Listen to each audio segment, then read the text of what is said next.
Hello, welcome to my channel. My name is Fran, and today I would like to talk about unwanted circumstances and why we're not responsible for them.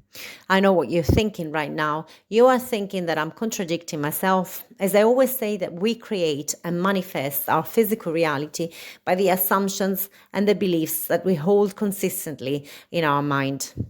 And no, I have not gone crazy and changed my mind overnight, but I have realized that there was a hidden assumption in my statement, and that assumption went unchallenged for a very long time, as I was unaware that I had it in the first place. But how did I realize that I had this hidden assumption? Well, I was talking to a friend and telling her how she's responsible for everything that shows up in her life, including how people treat her and behave towards her. And she got really defensive.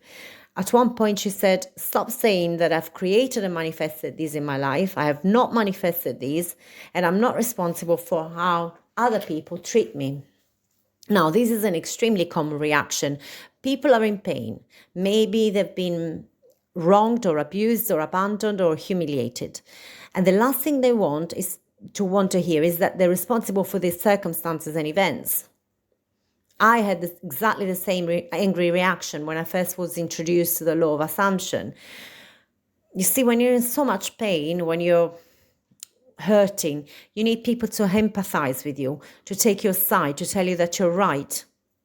And when my friend told me that I had caused her to spiral by telling her she was manifesting her reality, that she was responsible for her current circumstances, I had to question my methods and also my assumptions. So I asked myself, why do people, including myself, get so upset about taking responsibility for the state of their lives, when they can simply address their dysfunctional assumptions and limiting beliefs and create the life of their dreams? Why are we so defensive when it comes to taking responsibility for our unwanted circumstances? And the answer I got is that we are quite right.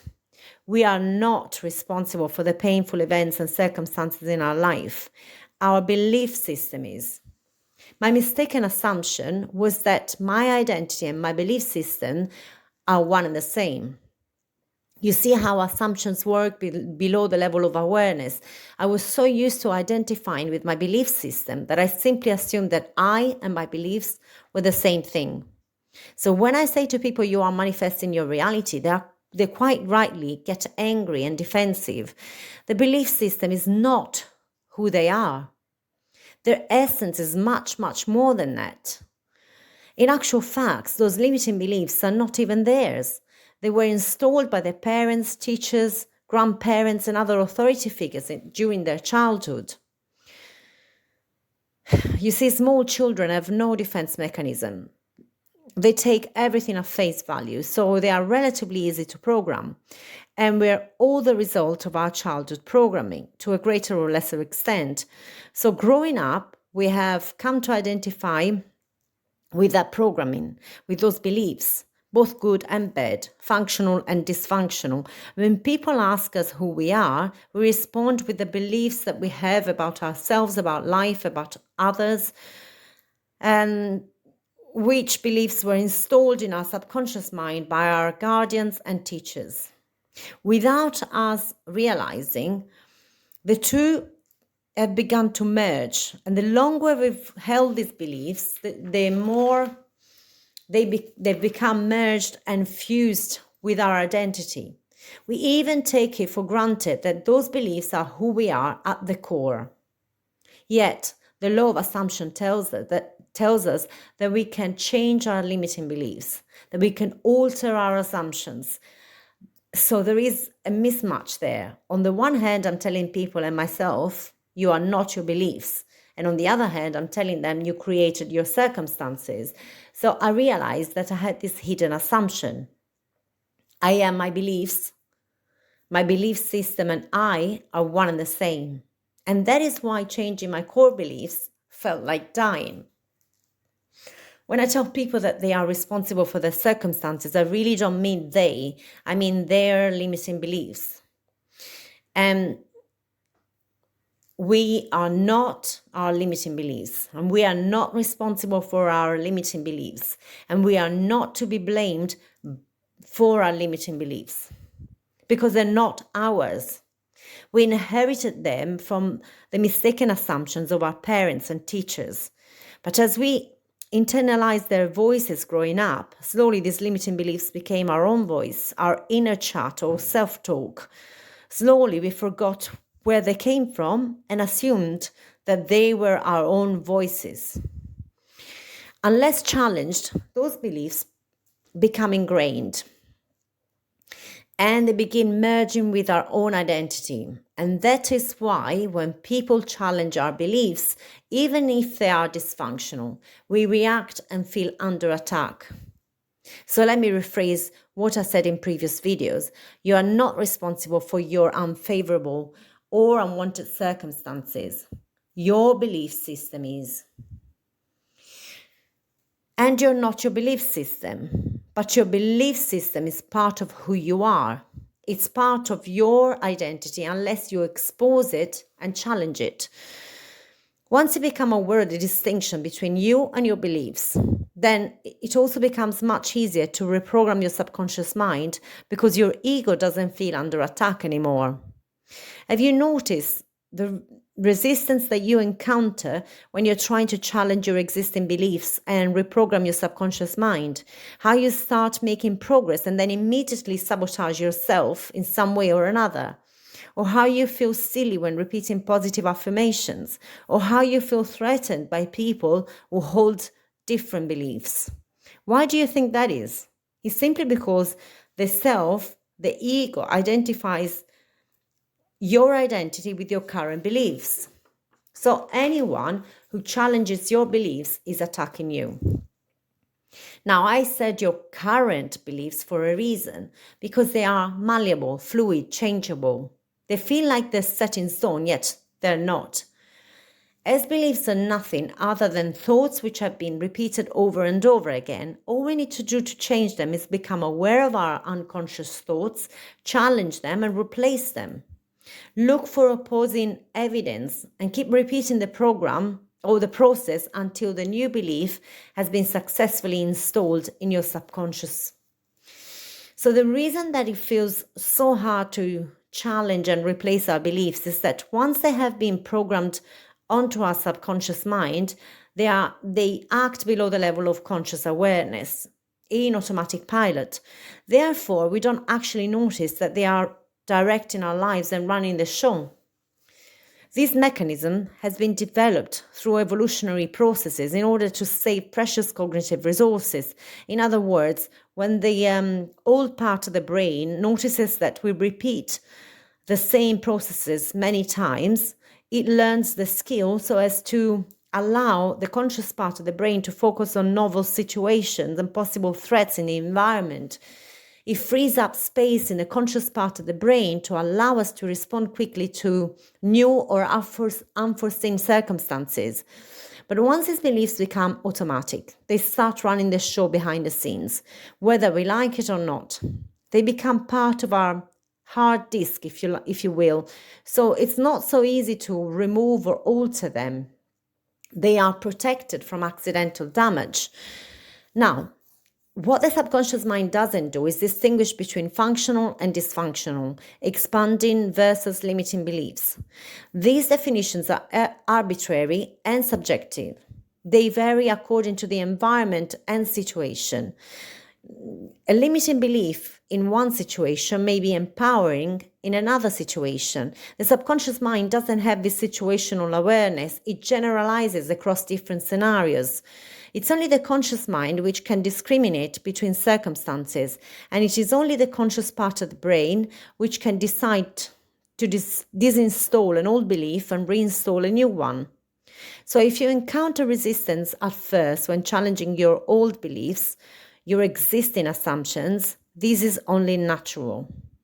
If you start having success in an area of your life in which you previously always failed, and then freak out and start self-sabotaging, That is perfectly normal. It's because it's something new and unfamiliar, or maybe your old beliefs are still there lingering in the background, telling you that you don't deserve your success, or that you're only fooling yourself, or that this is impossible for you, and so on and so forth. So you need to persist in the face of apparent failure until you gather enough evidence to support your new belief. And since our anterior cingulate cortex is designed to seek out evidence which confirms our existing beliefs, you can rest assured that as soon as you successfully install the new belief, the evidence will come in fast and furious. So to sum up, you are not responsible for your current reality because you are not your belief system. You are much, much more than that. Furthermore, you did not program your belief system, so these beliefs don't even belong to you. They are inherited from someone else.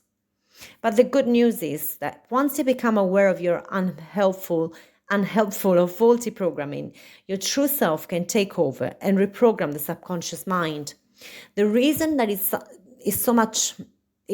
much easier to program the subconscious of children is that children are more or less a blank slate. They're more open and less guarded, have no antivirus, so to speak. Their belief system has yet to set in. And when we try to reprogram our subconscious as adults, we need to change the hard disk, erase the initial program and install a new one. The hard disk is protected against accidental damage, so the procedure is longer and it requires more effort. The defense mechanism is there for our own protection, but it becomes burdensome when we're trying to change. Finally, although you are not responsible for your past reality, as you were unaware that your unconscious assumptions created your reality, once you know that that is the case, and you realize that you can reprogram your subconscious with more useful, healthier, more functional assumptions, then you become responsible for your future circumstances. But don't be harsh on yourself. Sometimes change is a little slower than expected, as we've held these old beliefs for so many years that it may take a while for the new beliefs and assumptions to take hold. Remember, the point of becoming aware of your faulty programming is not to blame ourselves or our parents for the way we've lived our lives up until now. No one is at fault. The point of learning these things is so that we can start living a more fulfilling, purposeful life from now on. Maybe you've suffered really unfortunate circumstances, but these circumstances are what led you here, to these teachings, to the law of assumption. What will lead you to live the life of your dreams, no matter what your current age or circumstances are.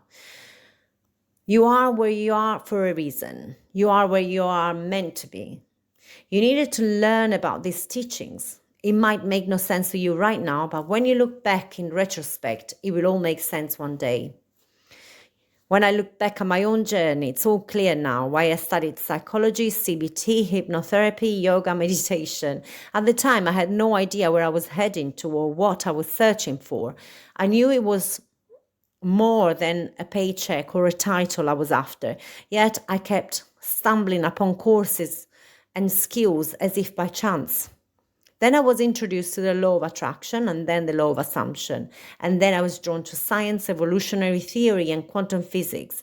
Little did I know that all these disciplines would lead me to where I am right now. So try not to blame yourself. Try not to use the law of assumption to bash yourself, to punish yourself. Trust that today you are exactly where you are meant to be. And that it's never too late to achieve your dreams and live an exciting and fun life. As they say, if you're going through hell, keep going. Ignore your current circumstances and just keep your end goal in mind. Living in the end, as Neville Goddard said. My version of hell is a life in which you have no say in the way in which your life plays out, where you are a victim of external events. Now that you know that you have the power to change your destiny, by the way, I believe that destiny is just another word for subconscious programming and living in autopilot. But I digress. Now that you know that you can change your circumstances, only give attention or fuel that which you would like to have more of. Now, would you keep watering the weeds in your garden while starving your flowers and plants of soil, light, and water? Of course you wouldn't. So treat your mind as you would a garden. Plant more flowers and ignore the weeds. Eventually, they will have no room to grow. So this is it for today. I intend that this content helps you feel empowered and motivated to create a magnificent life. If you've come this far and found this content interesting and helpful, please remember to like, share, and subscribe. In any case, thank you for listening. Have a wonderful, awakened life.